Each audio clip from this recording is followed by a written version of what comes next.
हमारे जितने भी धरने प्रदर्शन हुए हैं उसमें मूल रूप से एक मुद्दा रहा है कि कई बार कई लोगों के कारण पेपर आउट हो जाता था। उसमें कई प्रतियोगी जो परीक्षाओं की छात्र तैयारी करते थे उनके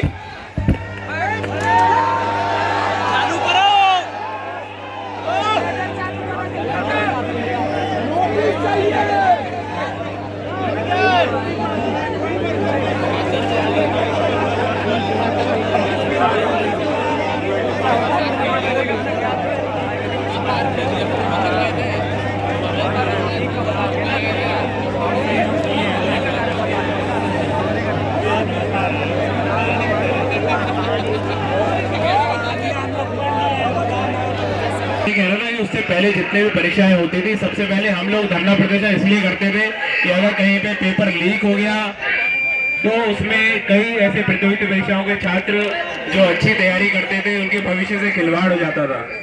और आपने एक बार पिछली परीक्षाओं में कई बार जो पेपर लीक हो गए आपने देखा भी। हमारे प्रतियोगिता परीक्षाओं के छात्र छात्राओं ने ही आप ही लोगों ने उसमें डिमांड किया था कि साहब जो पेपर लीक हो जाता है तो उसके बारे में एक उचित प्रक्रिया अपनाई जाए, इस प्रकार की पुख्ता व्यवस्था की जाए कि पेपर लीक की संभावनाओं को शून्य कर दिया जाए। और उसमें हमारे प्रतियोगिता परीक्षाओं के छात्रों ने एक अनुरोध ये किया था कि इसमें कई बार जो प्राइवेट इंस्टीट्यूशन अगर केंद्र बनते हैं तो वहाँ से पेपर लीक होने की बहुत सारी घटनाएं हो जाती है और जिसके कारण पूरी परीक्षा डिले होती है। बहुत सारे जो हमारे छात्र हैं उनकी उम्र निकल जाती है और एक भी परीक्षार्थी की उम्र निकल जाए उस पर क्या पीड़ा बीतती होगी उसका एहसास आप सबको भी है, उसका एहसास हमको भी है, उसका एहसास सरकार को भी है। इसीलिए जो हमारे प्रतियोगिता परीक्षाओं की छात्र समितियां थी उनका ये डिमांड था कि जो जितने हमारे परीक्षा सेंटर है वो आपके राजकीय विद्यालय में, राजकीय महाविद्यालयों में या हमारे जो गवर्नमेंट के एडेड स्कूल या एडेड कॉलेज होते हैं उसमें किया जाए। तो इसीलिए जब अभी इस बार का जो आपका पीसीएस के एग्जाम हो रहा है 5.5 लाख छात्र उसमें है जो परीक्षाओं में जिन लोगों ने फॉर्म भरा है और आरओ में 10.5 लाख 36,000 के आसपास छात्र हैं जिन्होंने फॉर्म भरा है। तो पहले सुन लीजिए। तो अभी जब जितने अपने उत्तर प्रदेश में 75 जिले हैं उसमें ये देखा गया कि कितने हमारे राजकीय महाविद्यालय, कितने सरकारी और उसमें कितने इंटर कॉलेज हैं, कितने डिग्री कॉलेज हैं, कितनी सरकारी यूनिवर्सिटीज हैं, कितना आपके पॉलिटेक्निक के हैं। पहले मैं आपको प्रक्रिया बता दूं कि हो सकता है बहुत सारे लोगों को पता भी नहीं हो कि भाई अपनी क्या चीज हुई है।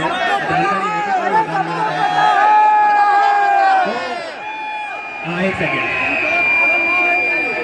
तो उसमें तो इसीलिए 5.5 लाख छात्र हैं और सेंटर इनको जो आवश्यकता थी वो 1758 केंद्रों की अगर एक दिन में परीक्षा कराई जाए तो। और चूंकि एक दिन में 1758 सरकारी हमारे पास विद्यालय महाविद्यालय पूरे यूपी में या जो आपके डिग्री कॉलेज या यूनिवर्सिटीज को मिला के उतने नहीं थे तो इसीलिए जितने हमारे पास अवेलेबल थे उसमें 5.5 लाख छात्रों की एक साथ परीक्षा करना मुश्किल था। इसलिए वो 2 दिन में परीक्षा कराने का निर्णय वो लिया गया ताकि कोई प्राइवेट कॉलेज को या प्राइवेट विद्यालय को परीक्षा केंद्र न बनाया जाए और केवल सरकारी विद्यालय, सरकारी कॉलेज या हमारा जो एडेड कॉलेज है वही परीक्षा केंद्र रहे। इसके पीछे का पूरा औचित्य है। और ये पूर्व में जो परीक्षा हुई थी उसका पेपर लीक हो गया था, छात्रों ने ही ये मांग सरकार से की थी, इसीलिए वो प्रक्रिया अपनाई गई।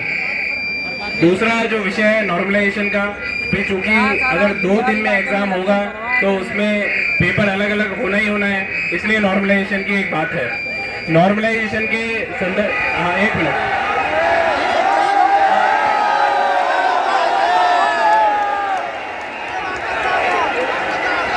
अभी मैं वो चीज बता रहा हूँ कि जो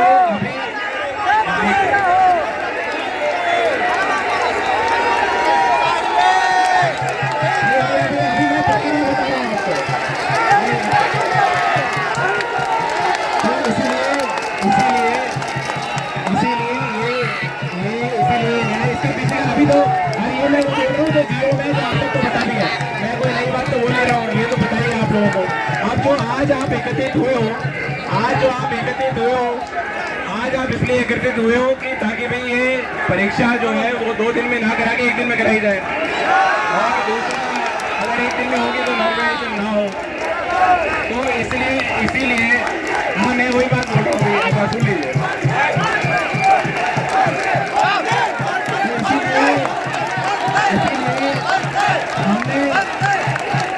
इसीलिए हम लोग आए हैं आपके साथ बात करने, इसलिए हम लोग आए हैं आपसे वार्ता करने के लिए, इसलिए हम लोग आए हैं आपसे वार्ता करने के लिए, इसलिए हम लोग आए हैं आपसे वार्ता करने के लिए। ये जो निर्णय लिया गया था, ये जो निर्णय लिया गया था वो यही सोच के लिया गया कि छात्रों की डिमांड है पेपर लीक ना हो, किसी के भविष्य से खिलवाड़ ना हो, और किसी के भविष्य से खिलवाड़ ना हो।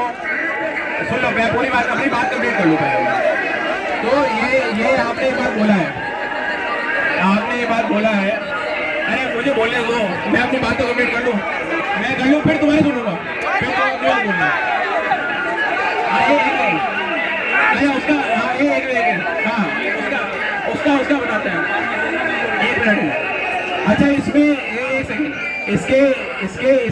इसका जवाब एक मिनट, इसका जवाब अभी आपको सचिव साहब भी एक बार देंगे। तो चूंकि 5.5 लाख छात्र हैं, तो 5.5 छात्र लाख एक साथ नहीं हो पाता था, इसलिए उसको जब 2 दिन में करना पड़ा, तो फिर बाकी दिनों में करने का औचित्य नहीं है। इसलिए जब संख्या डिवाइड करनी है तो इसलिए ऐसा ना हो कि भाई 4 लाख का एक दिन कर ले, 1 लाख का करें, बराबरी के लिए भी 2 दिन में कर दिया। अब बाकी डिटेल में अब एक बार आपको डिटेल में एक बार अब आपको इसकी प्रक्रिया के बारे में सचिव साहब जो है एक बार वो आपको बताएंगे। उसके बाद में आपकी क्या, हाँ एक मिनट, अरे सुन लो, अब आप सुन लो, हम भी आपके बीच के लोग हैं, सुन लीजिए। तो अरे मेरी बात सुनो, मैं कहता हूँ इसमें इसका एक मिनट नहीं, मैं नाम क्यों नहीं मैं वो नहीं कह रहा हूँ, नहीं एक सेकंड में, अरे एक सेकंड, जो आपने एक सवाल ये उठाया है कि साहब 75 जिले हैं साहब, एक अरे सुन लो पहले कि 75 जिले हैं, 41 में क्यों हो रहा है, तो इसका एक बार जवाब आपको एक बार सचिव साहब दे देंगे। उसके बाद में आपकी जो बात है, एक व्यक्ति या 2 व्यक्ति आपने बात कर बता देना, उसके बाद में फिर हम बता देंगे उसको, ठीक है। हेलो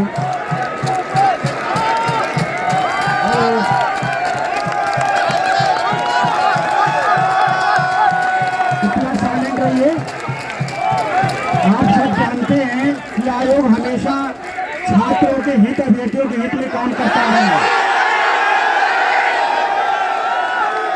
आप ये भी जानते हैं कि आयोग ने बिना छात्रों के मांग के, छात्रों के हित में प्री परीक्षा जब 12 गुना था तो उसको 15 गुना किया क्वालिफाइंग का।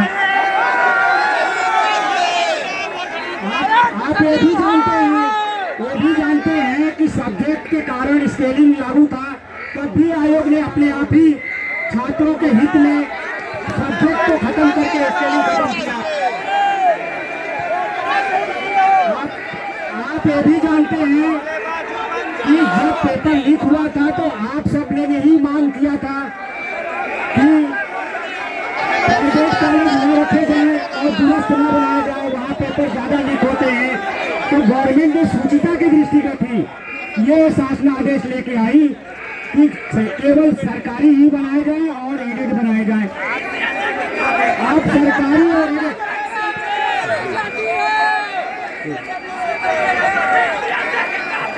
देखो तो अब जो शासनादेश आया है सरकारी और एडेड को मिला करके पीसीएस में 1758 केंद्र के सापेक्ष केवल 978 ही मिल रहे हैं। ऐसी स्थिति में 75 जनपद में 5,76,000 को नहीं कराया जा पा रहा है। इसलिए हम लोग जो 5,76,000 है उसको डिवाइड करके 2 भागों में 41 जनपदों में कराने का निर्णय लिया।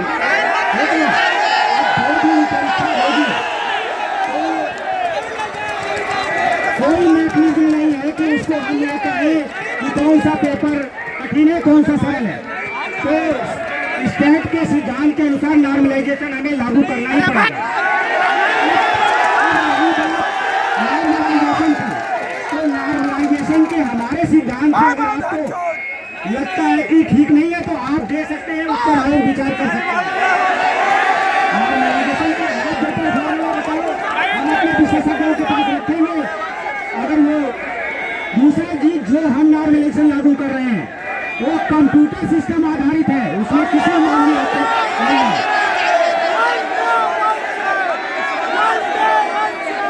तो हमारी आप सबसे यही अपील है कि आप अपनी ध्यान में न रहे, परीक्षा की तैयारी करें नियत दिनांक के लिए और परीक्षा दें। कृपया धन्यवाद। बात सुन लो, बात नहीं सुनो, बात सुनो।